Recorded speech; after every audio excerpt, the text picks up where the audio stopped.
BJP को फर्श से अर्श तक पहुंचाने वाले नेताओं में अटल बिहारी वाजपेयी के साथ लाल कृष्ण आडवाणी और मुरली मनोहर जोशी का भी अहम रोल माना जाता है।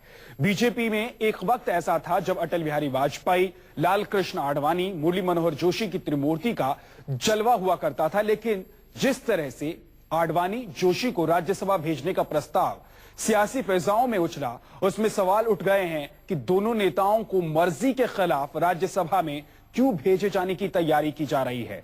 लाल कृष्ण आडवाणी जोशी को लोकसभा के चुनावी रण से दूर रखने की रणनीति का आखिर सच क्या है?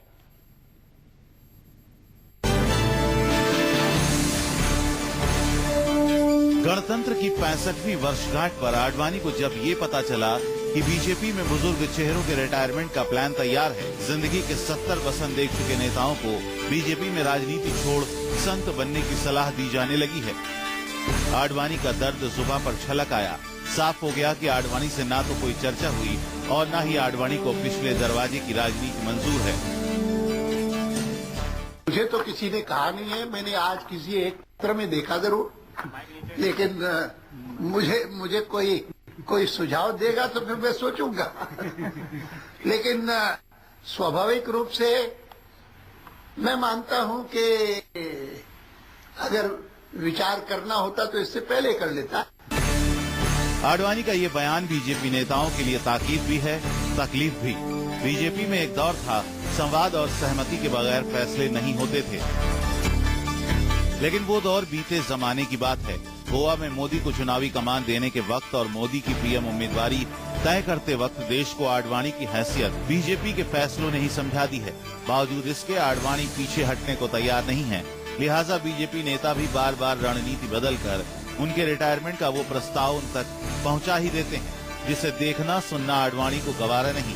लिहाजा राज्यसभा के जरिए रिटायरमेंट का प्रस्ताव आया तो सवाल भी उठ गए कि वजह सिर्फ ढलती उम्र है या फिर वो सियासत जिसमें नरेंद्र मोदी और राजनाथ सिंह का पूरा प्लान ही दांव पर है।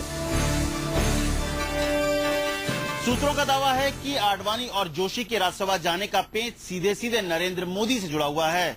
दरअसल नरेंद्र मोदी के लोकसभा चुनाव लड़ने को लेकर रणनीतिकारों ने गुजरात की गांधीनगर और उत्तर प्रदेश की बनारस सीट को सबसे सुरक्षित माना था। 2014 की चुनावी जंग में नरेंद्र मोदी के पीएम उम्मीदवारी के बावजूद लोकसभा में बीजेपी की सीटों का आंकड़ा पूरे खेमे ढेमे के साथ 272 तक पहुंचता नहीं दिख रहा है। सवाल एनडीए की ताकत का है, जिसके विस्तार में विरोधियों के मुताबिक सबसे बड़ी बाधा खुद नरेंद्र मोदी का चेहरा है। राष्ट्रीय परिषद की मीटिंग में खुद आडवाणी का संकेत यही था। मंच से 56 इंच की छाती फुलाना ठीक है, लेकिन गठबंधन की राजनीति के दौर में बहुमत को लेकर अति आत्मविश्वास आत्मघाती हो सकता है। जानकारों के मुताबिक आडवाणी के बयान का संकेत ये भी है कि चुनाव नतीजों के बाद बहुमत न होने की हालत में बीजेपी में मोदी की जगह नया चेहरा लाने की कवायद तेज हो सकती है। मोदी और राजनाथ को एक और आशंका ने डरा रखा है। 272 के आंकड़े तक पहुंचने के लिए अगर एनडीए के साथ बीजेपी में आडवाणी का चेहरा आगे करने की मांग तेज हुई तो क्या होगा? बीजेपी में बुजुर्ग चेहरों को जनता से दूर रखने की कवायद के पीछे उनकी उम्र से ज्यादा मोदी राजनाथ की ये आशंका है। बुजुर्ग चेहरों को राज्यसभा में भेजने के प्रस्ताव की एक तीसरी वजह भी बताई जा रही है। इसके मुताबिक बीजेपी अध्यक्ष राजनाथ सिंह गाजियाबाद लोकसभा सीट से दोबारा लड़ने को तैयार नहीं है। वो लखनऊ सीट से चुनाव लड़ना चाहते हैं ताकि चुनावी हार की कोई गुंजाइश न रहे। सूत्रों के मुताबिक आडवाणी और जोशी ने राजनाथ सिंह को गाजियाबाद सीट से ही लड़ने की सलाह देकर उनकी सियासी मुश्किलें बढ़ा दी हैं। लिहाजा राजनाथ सिंह ने नरेंद्र मोदी के साथ आडवाणी जोशी को ही लोकसभा चुनाव से बेदखल करने की योजना तैयार कर ली। जैसे से लोकसभा चुनाव पास आ रहा है, बीजेपी की अंदरूनी सियासत तेज होते जा रही है।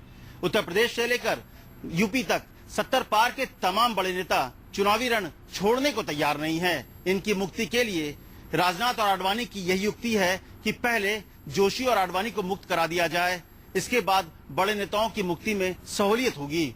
लेकिन आडवाणी और जोशी के इनकार के बाद मोदी और राजनाथ की ये सारी की सारी रणनीति फेल हो गई है।